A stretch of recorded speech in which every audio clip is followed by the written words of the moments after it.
certainly good to learn some roofing vocabulary.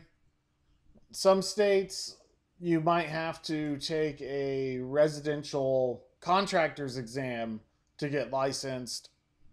For example, if the state doesn't regulate their residential electricians, then there's no electrical exam. You need to take the residential exam. And so roofing questions and carpentry questions are on the standard residential contractor exam. We got the bottom chord of the truss.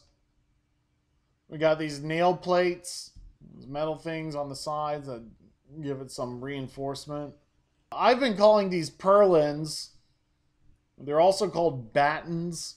Now, these battens are not on all roofs. The battens go up when you're like putting a metal sheet roof on top of rafters. Battens will go in between, so you'll deal with attachment points that run, across the rooftop rather than up the rooftop. Depending on whether it's a shingle roof or a metal roof or a tile roof, depending on whether you have battens or not.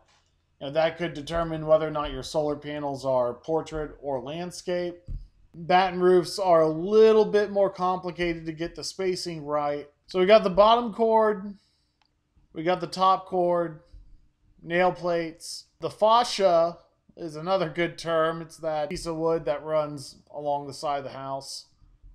Sometimes you'll need to screw into it for securing your ladder to the wall. We got the internal support beams called the webs. See, the nominal span being the span between the load-bearing walls. Looking at this foundation, footers, posts, girders that go along the side of the posts with joists that go on top of it. All right, we got a video.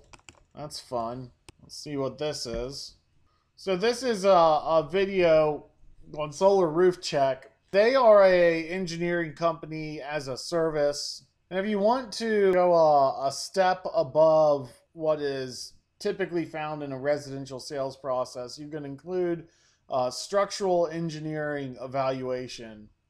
Some local jurisdictions require it.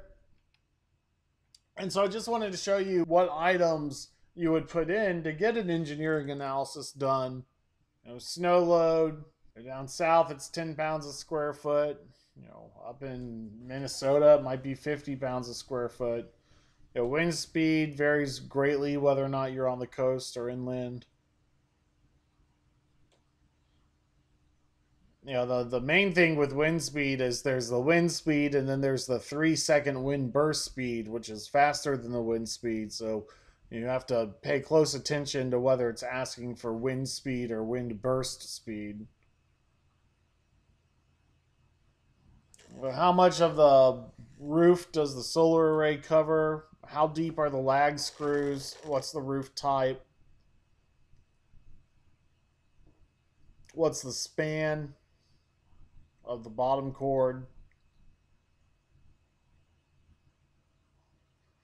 Now, your system weight you get from your racking design software when you input your array layout and modules and microinverters. It's about 3 pounds per square foot for a residential type system.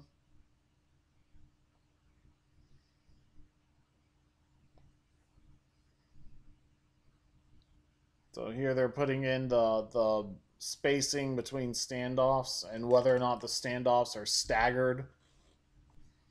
So here they're selecting what kind of structural wall goes into it, and based off the structural wall, we're putting in, all right, are the rafters 2x8s? What's the slope of the roof? What's the mean height of the roof?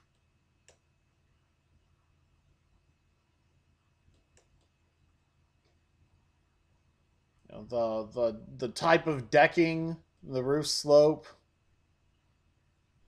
and then the exposure category, whether or not it's in a low exposure or a high wind, high exposure zone.